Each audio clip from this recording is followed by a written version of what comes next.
Hi there, Henry from 911 Virgin, the Porsche people in Uxbridge. Welcome to another video.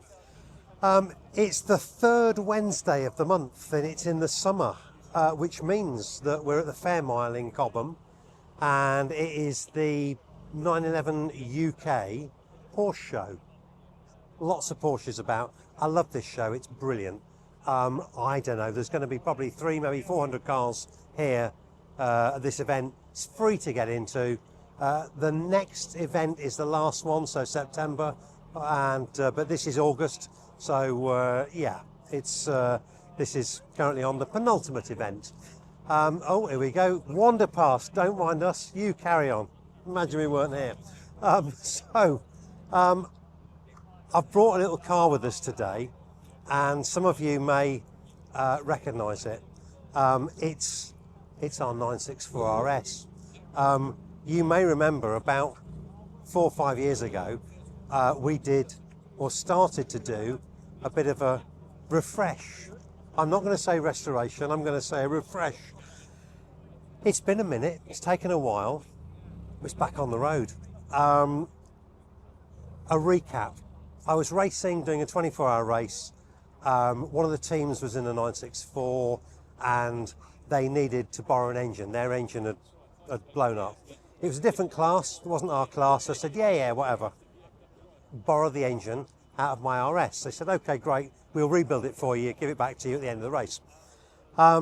They borrowed the engine, they won their class, and it took ages to get back, but I did eventually get the engine back. I was never fully happy that it had been rebuilt properly. So we had the car sat in a shed, engine out of the car for ages and ages and ages, like probably 10 years. I've always thought at the time that I wanted to just look at the paintwork. The paint on the roof was a little bit funky, it wasn't good. So I thought, I'll tell you what, we'll rebuild the car, do the paintwork and stuff on it, and we'll do the engine at the same time. And I thought we'll do a light refresh. So we have, in no particular order, we sent the engine away to Steve at Jazz in St Albans. We've done a video on that. He rebuilt the engine. We've had him also do the gearbox. We've rebuilt the gearbox on it. We've done a crown wheel and pinion and gone right through the gearbox. The car went away and we put it on a jig to make sure it's nice and straight. We then went to our friends Autobody Technics, Bob at Autobody Technics, stripped it out to bare metal and repainted the car. I think Bob's here, so I'll grab him here and we'll do a little piece on the painting of the car, if I can find him. He's out there somewhere. Did a bare metal respray.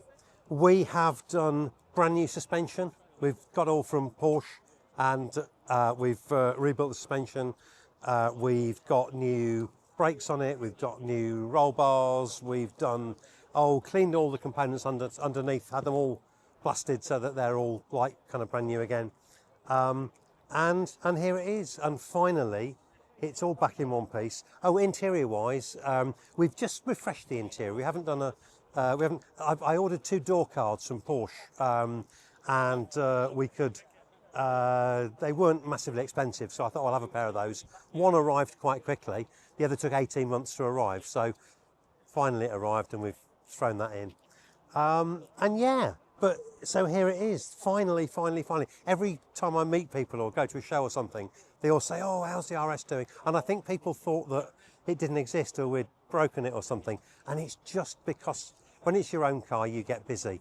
Customers' cars take precedent in the workshop. Stock cars, we buy them in, they need work doing, so they get precedent. But eventually, we kind of find a little moment and we get it in the workshop and do a little bit more to it and then send it away again and so on. But it is here. It is all now in one piece. I haven't given it a really kind of proper drive. I'm going to do that later on in the week. I didn't want to bring it round the M25 on a busy, horrible day, so I'm going to take it out for a quiet moment. And I've got to be honest, I mean, it's kind of quite emotional. I've owned this car for, ages and ages and ages. When I bought this car, nobody wanted them. I used to do loads of track days in it. and it was just a cheap 964. Of course, these days people have suddenly realised actually the 964 RS is what it is. It's quite a special car, and so they kind of have a value to them these days, and so you can't treat them as you used to do when they were 14, 15 grand cars. But yeah, it's I've done loads of work in it, and it's been off the road so much so I've almost kind of forgotten about it. But yeah, I'm kind of thrilled to have it back here. And funnily enough, we've actually got another little car here, which this is a car we sold. We've sold this a few times. This is a kind of 964 RS recreation. Started off life as a 964 Carrera 2. It's got no sunroof in it, which is handy. It's got no sunroof in it, which is quite handy. And it's had a load of work done to it. This is a super car. The 964 as a model is, I think they're just a brilliant car anyway. It's the first of the modern cars. It kind of looks like a 3.2 Carrera with a 1980s plastic bumper on each end, but it is so much more than that. So the platform, the base of the car, it's a completely different body shell. It's got a much more rigid. It's got big tunnel runs down it. It's got a much more rigid, torsionally rigid body shell. You get some things like ABS brakes. The suspension is very different, and it just feels a modern car to drive compared to the 3.2 Carrera which preceded it. So they're a great car, but they're still quite a dimensionally small car. They sit very flat on the road. When you turn into a corner, you don't have a 993 has. You've almost got to. You turn it into the corner, and you've got to wait for the car to go into the set before you can kind of drive through. These, it just sits really flat. So these are really nice. But yeah, wander around, film the back end of the car. So the beating heart of the 964, fully rebuilt engine in it, and yeah, it's lovely. I mean, it's to a point where I'm almost a little bit nervous about kind of using it in anchor because it is so perfect. But they're brilliant. I got a really lovely book for Christmas, which is it's a big thick tome. It comes in a cardboard kind of box, and it talks all about the 964 RS. So I kind of learned quite a lot about it. This is one of two in Amazon Green Metallic in the whole big wide world. Actually, I tell a lie. There's actually three of them. One is a 3.8 engined 964 RS, which is rarer than hen's teeth. But there were two RS lightweights in Amazon Green Metallic, this being one of them. And I did wonder whether this one or the other one, maybe he also had the 3.8 version. Who knows? But anyway, it's a rare car in Amazon Green Metallic. And I've just seen Bob over here, so I'm gonna grab Bob and we can talk a little bit about the paintwork on it. So this young gentleman here is Bob from the body shop. Say hello. Hello, Bob from the body shop, Autobody Technics. So Autobody Technics in Slough. So we've used Bob for like a million years. We're much older than we look. We've aged gracefully and beautifully. Like a fine wine. Like a fine wine. So you've obviously painted this. Yes. It seems like an eternity ago. It was a very long time ago. Well, I say a long time ago, but this is the first time it's been back on the road. Yeah.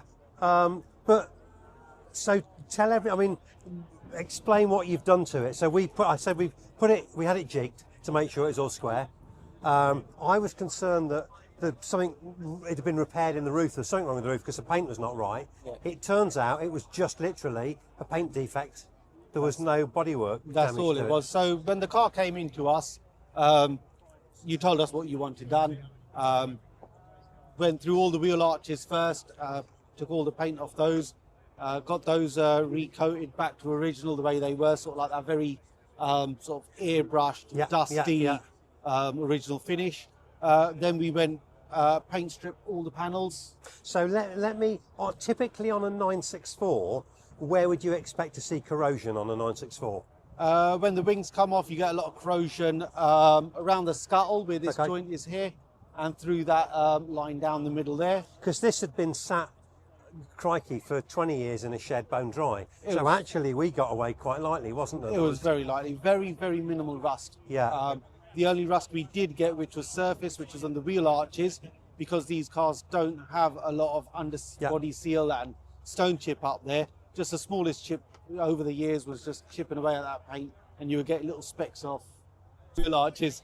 So the wheel arches... You'll have to forgive, because people keep interrupting us and walking in. We're very, very popular people. It's like celebrity status. This is, in our little world, which is about that big, people actually know us and come and say hello. Outside, in the real world... In the real world, we just get brushed aside. We just, can you move aside, please?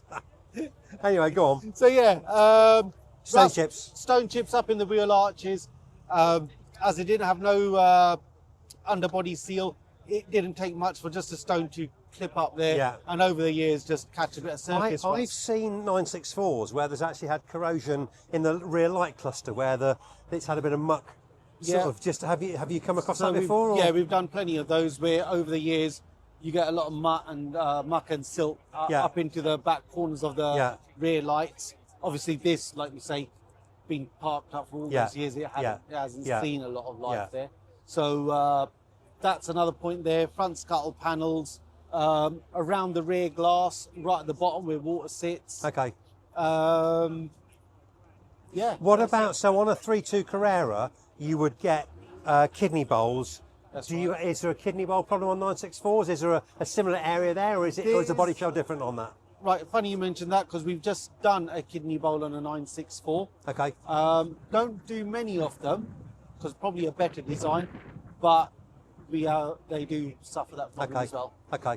So on this one, we stripped it all the way back, because the other thing we've discussed, I don't know if we did it on video or just talking amongst ourselves, is with older cars, when you get lots of layers of paint, you end up, you go to do repair work or a respray. If you don't take all the old paint off, you do everything correct at your end, but the layers underneath are affected, and you have a nightmare where you get sinkages or problems happening. So what we've got to look at, these cars built in the 90s, it was different paints back then. Technology's moved on over 25, 30 years.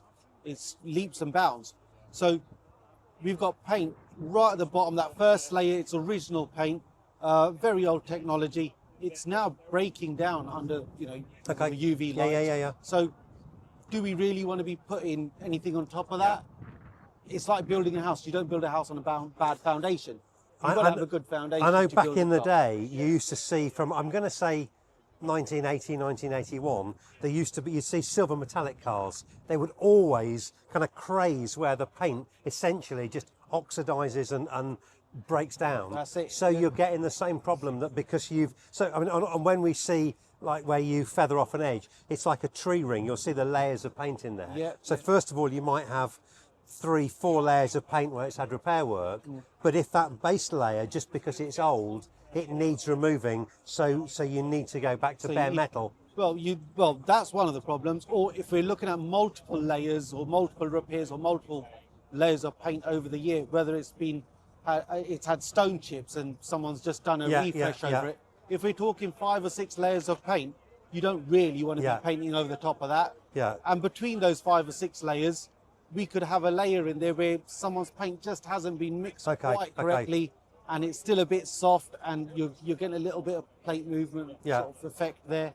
And over time, with heat like this, what we've had this year, car like this out in the sun, those couple of layers underneath just settling and moving is suddenly going to make your top layer move. Years and years ago, I bought a 3-litre SC, and I went jet skiing in Basildon. It's not that relevant, but that's what I was doing. I came back to it. It's been a lovely hot day. When I came back, there was a massive crack down the roof. And I think it had TPA, thermoplastic acrylic paint. Right. It softened, and the tension on the paint, it opened up and put like a crack split all the way down the paint.